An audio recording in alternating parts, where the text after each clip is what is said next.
বিসমিল্লাহির রহমানির রহিম। আসসালামু আলাইকুম। সুবর্ণাস কিচেন উইথ ব্লগে আপনাদেরকে স্বাগতম। আজকে আমি চলে আসলাম প্রায় 6 মাস পর হাঁসের মাংসের রেসিপি নিয়ে। আশা করছি রেসিপিটি ভালো লাগবে, না টেনে ভিডিওটি সম্পূর্ণ দেখার অনুরোধ রইল। আগে থেকে আমি হাঁসের মাংস কেটে ধুয়ে পরিষ্কার করে নিয়েছি।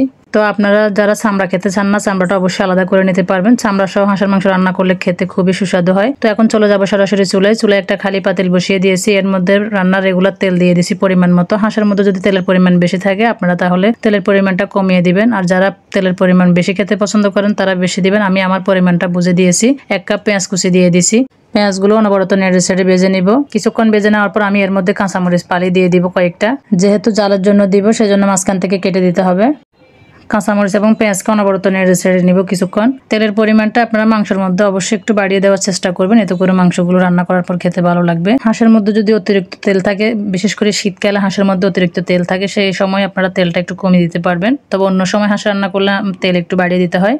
পেঁয়াজ কাঁচামরিচ কিছুক্ষণ নেড়ে ছেড়ে নরম করে ভেজে নেওয়ার পর আমি এখানে আদা বাটা, রসুন বাটা 2 চা চামচ করে উঁচু করে দিয়েছি, জিরা বাটা দিয়েছি উঁচু করে 1 চা চামচ। এখন কাঁচা স্মেলটা যাওয়া পর্যন্ত অনবরত নেড়ে ছেড়ে ভেজে নিব কিছুক্ষণ। 2টা তেজপাতা মাঝখান থেকে ছিঁড়ে দিয়েছি। তেজপাতাটা এই পর্যায়ে দিবেন। প্রথম পর্যায়ে দিলে তেলের সঙ্গে পুড়ে যেতে চাই, এই পর্যায়ে দিলে ফ্লেভারটা ভালো আসে। আমি এখানে পেঁয়াজ বাটা দিয়ে দিছি প্রায় 1/3 কাপের মতো। আমি ব্লেন্ডারে ব্লেন্ড করে নিয়েছি। আপনারা বাটাটাও ইউজ করতে পারবেন। যে কোনো মাংস রান্না করার সময় বাটা মশলা ইউজ করলে স্বাদ কিন্তু দ্বিগুণ হয়।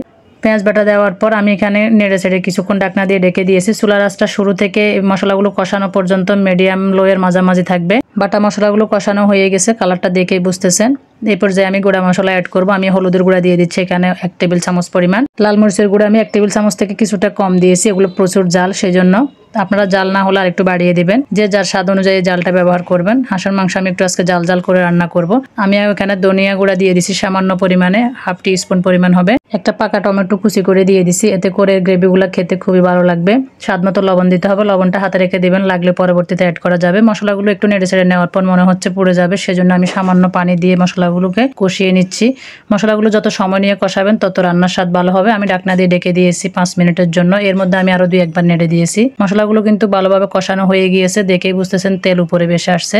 এই পর্যায়ে আমি আগে থেকে পানি জড়িয়ে রাখা মাংসগুলো অ্যাড করে দিব। মাংসগুলো দিয়ে ভালোভাবে নেড়ে ছেড়ে মিক্স করে নিব। মাংসগুলো কষানোর সময় পানি ছেড়ে দিবে, তো সেজন্য আমি নেড়ে ছেড়ে মিক্স করে ঢাকনা দিয়ে ঢেকে দিব। চুলার আঁচটা এই পর্যায়ে মিডিয়াম করে দিব। 5 মিনিট পর ফিরে আসলাম। কতগুলো পানি ছেড়ে দিয়েছে মাংসের মধ্যে। মাংসগুলো আবারও নিচ থেকে ভালোভাবে নেড়ে ছেড়ে ঢাকনা দিয়ে ঢেকে দিব আরও 5 মিনিটের জন্য। মাশাআল্লাহ, এই পর্যায়ে দেখেন কালারটা পরিবর্তন হয়ে গিয়েছে। মাংসগুলো কিন্তু ভালোভাবে কষানো হয়ে গিয়েছে, আমি কোনো পানি ব্যবহার করি না এখানে।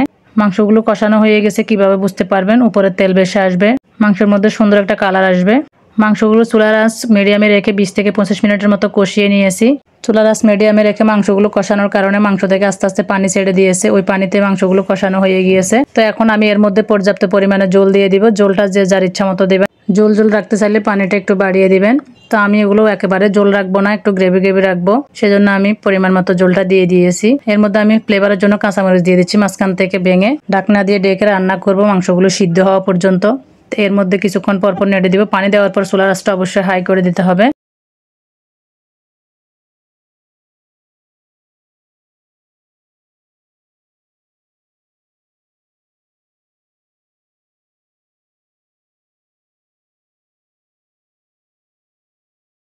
পনেরো মিনিটের মতো জাল করার পর দেখেন এর অবস্থা। ঝোলগুলো প্রায় শুকিয়ে আসছে, মাংসগুলো সিদ্ধ হয়ে গিয়েছে। তো আমি চেক করে নিব। মাংসগুলো যদি ভালোভাবে সিদ্ধ হয় মাংসগুলো খেতে খুবই ভালো লাগবে। শক্ত শক্ত হলে কিন্তু ভালো লাগবে না, সেই জন্য আপনারা ঝোলের পরিমাণ কমে গেলে চুলার আঁচটা মিডিয়াম লোয়ের মাঝামাঝি করে ঢাকনা দিয়ে ঢেকে রাখবেন, এতে করে মাংসগুলো খুব ভালোভাবে সিদ্ধ হয়ে যাবে। তো আমি প্রায় 10 মিনিট পর ফিরে আসলাম। চুলাটা এই পর্যায়ে বন্ধ করে দিয়েছি। মাশাআল্লাহ, এর কালারটা দেখে বুঝতেছেন কতটা লোভনীয় হয়েছে। চুলাটা বন্ধ করার আগে আপনাদের হাতের কাছে গরম মশলার গুঁড়া থাকলে অবশ্যই একটু দিয়ে নেবেন, এতে করে স্বাদ আরও ভালো হবে। আমার হাতের কাছে ছিল না, সেজন্য আমি এটি স্কিপ করেছি। ঝোলগুলো ঠান্ডা হয়ে যাওয়ার পর আরও গামা গামা হয়ে যাবে, সেজন্য ঝোলের পরিমাণটা বুঝে চুলাটা বন্ধ করবেন।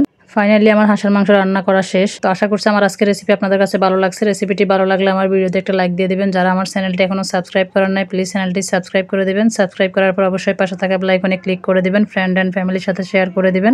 আপনারা ভিডিওতে যত বেশি লাইক কমেন্ট করবেন তত বেশি আমার আগ্রহ বাড়বে ভিডিও করার জন্য। আমি আজকে 6 মাস পরে ভিডিওটা দিলাম। যেহেতু ভিডিওতে লাইক ভিউ কম আসে সেজন্য ভিডিও করার আগ্রহ থাকে না। একটা ভিডিও করতে অনেক কষ্ট করতে হয়, সেটা আপনারা যারা করেন তারা বুঝেন। তো সেজন্য আমার কষ্টের ফলটা যেন আমি পাই, আপনারা আমার পাশে থাকবেন অবশ্যই। তো আশা করছি আপনারা সবাই আমার পাশে থাকবেন, আমাকে অবশ্যই সাপোর্ট করবেন। আজকে এই পর্যন্ত, নতুন আরো একটি ভিডিও নিয়ে আসা পর্যন্ত সবাই সুস্থ থাকবেন, ভালো থাকবেন, এই দোয়া করি। আল্লাহ হাফেজ।